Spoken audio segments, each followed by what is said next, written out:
Coriolanus. Now, one thing that makes this play extremely very enjoyable is the fact that it's a history play.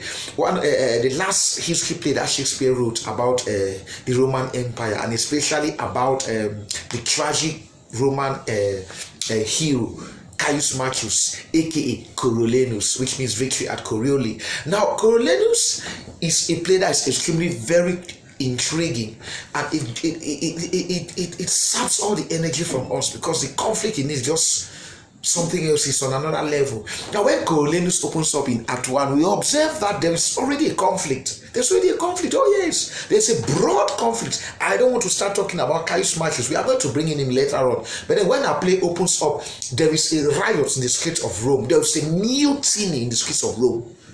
The common people have risen up in rebellion against the Senate. And we learn that Rome has, I'll call it, two tribes.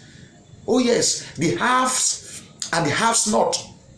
Oh yes, we are talking about the ruling class, the senators, the generals, and those who call the shots. We call them the patricians. Meanwhile, on the other hand, we have the commoners who make up the working class. We are talking about the carpenters, the shoemakers, the bricklayers. These are the common people. Let us call them the plebeians. Now, the plebeians and the patricians have always been at each other's neck. So we observe that the Roman Republic has always been caught up in a struggle for power between these two opposing classes. And so Caius Marcius finds himself in the cross line of fire between these two masses. And it so happens that he is a member of the patricians, given that he's a military general, a highly placed military general within the ranks of the Roman army. So Coriolanus, or Caius Marcius, was born a military man. In terms of his military exploit, he's unrivaled. But there's something about Coriolanus. As a traditional tragic hero, his tragic flaw is excessive pride. Yes, pride. Pride.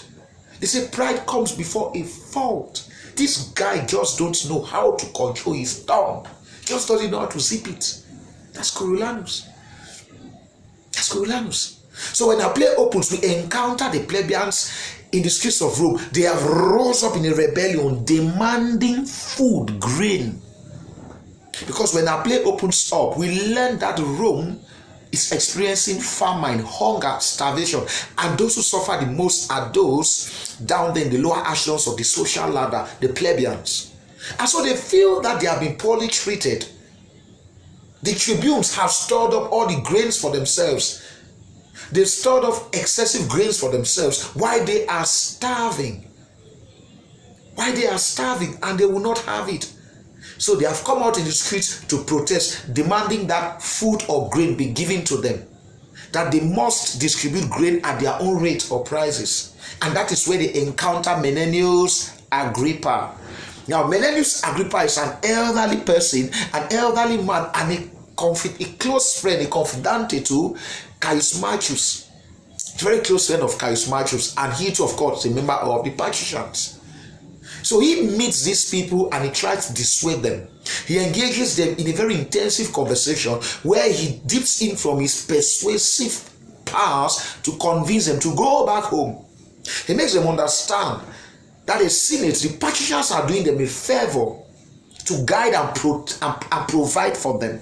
All the public amenities given to them are a blessings from the plebeians, from the patricians, and so they should show thanks, go down on their knees, and not pick up arms and rebel against the Senate. So Menenius' speech is extremely very touching because it draws from metaphors like those of the body parts.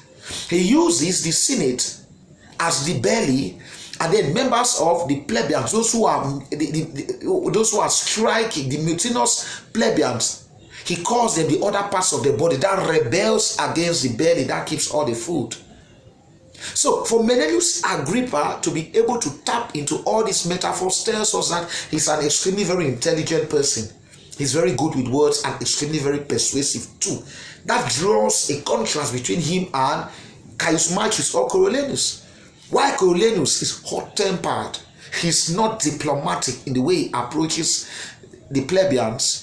He's short-sighted and say things the way he feels. Menenius Agrippa on the other side is much more calm. extremely very thoughtful. He pulls himself together and take things easy. The way he addresses the plebeians, he calls them friends, masters, brothers. It already gives them the mindset that he is one of them. That is why they will not rebel against Menenius, and they call him noble Menenius, which means good Menenius. But that is something they wouldn't give Caius Marcius, because Caius continues to call them slaves. He calls them slaves, that they are lazy, they are thieves. They don't deserve anything from them, the plebeians, from them, the patricians. And it tortures him so much when he learns that these same plebeians have been given positions at the Senate, 5 positions at the Senate as tribunes. They must elect leaders to represent them at the Senate. And Caius takes issues with that. And he calls on the Senate to empower him to chop them off like slaves, to kill them with his sword. Oh yes. So that is just a brief summary of the main highlight of Act 1. The major conflict between the plebeians and the patricians over grains. But take note that the issue of grain is just a minor issue that gives us an insight of the power struggle that had long existed between the plebeians and the patricians. The grain issue has just come up as an immediate cause, but there are other causes behind, because the plebeians are so disgruntled that they don't have representation in the house of the Senate, and so their voices are not heard. And so when they threatened to rebel, the senators had to give concessions by allowing them some representation at the Senate. That is where positions were given to them, at least 5, for them to elect representatives, who are now called tribunes. Now step forward, step forward, Senius and Brutus. So Senius and Brutus are the tribunes who are there to represent the plebeians. Now another area that is extremely very important for us to take note of is Caius Marcius, our tragic hero. He's a man of war. All he has ever known in his life is war. Even his rhetoric speaks of war.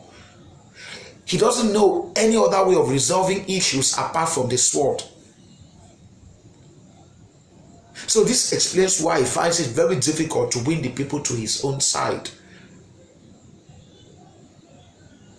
So in our very next video, we are going to take that speech, the entire speech where Menenius addresses the mutinous plebeians. We are going to look at that speech and pick out those traditional advanced level questions that the examiner always give you. This is advanced level. They are not going to ask you who makes this speech and where is it made. No, that's ordinary level stuff. But then the examiner is going to give you lines to put in modern English prose. Like I earlier said, please listen. The examiner says, translate this in modern English prose. The examiner has not asked you to explain. Do not explain. No, that is why we keep insisting that candidates must always work on their vocabulary. You need it, a sound vocabulary. You need it. So, we are going to look at those traditional questions. How we are going to put those lines in modern English prose, how you're going to identify aspects of character trait from the speaker or speakers of the extract in front of you. We are also going to comment on aspects of stagecraft, like their costume. What possible costume do we think that such characters would put on while they perform this particular scene? We're also going to look at other extra-linguistic features that characters may likely have put up in the course of mounting up that scene or those actions. We are also going to look at the setting, decor at that level, as well as the spectacle, because when we are told that the plebeians are the mutinous plebeians are in the streets, we can already be able to create how they must be rebelling. We are told that they are holding clubs, matches, anything they can find around them, and they are moving and rioting the streets of Rome. That's spectacle.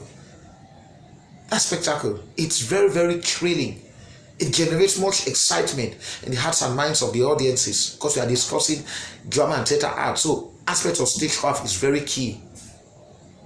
Then we are also going to look at possible devices in the speech given by Menenius Agrippa, especially when he draws from the metaphors of the body parts. There's also much to be said about the simile there, where he likens the Senate to the belly that keeps the food, just as the Senate calls the shop, they keep the resources, control the resources of Rome, and the plebeians are like the other body parts who are there, who are just there to rebel against the belly for storing all the food. So we are going to look at all of that. Just ensure that you subscribe to our channel. Please try and subscribe to our channel. It's very important that you do that.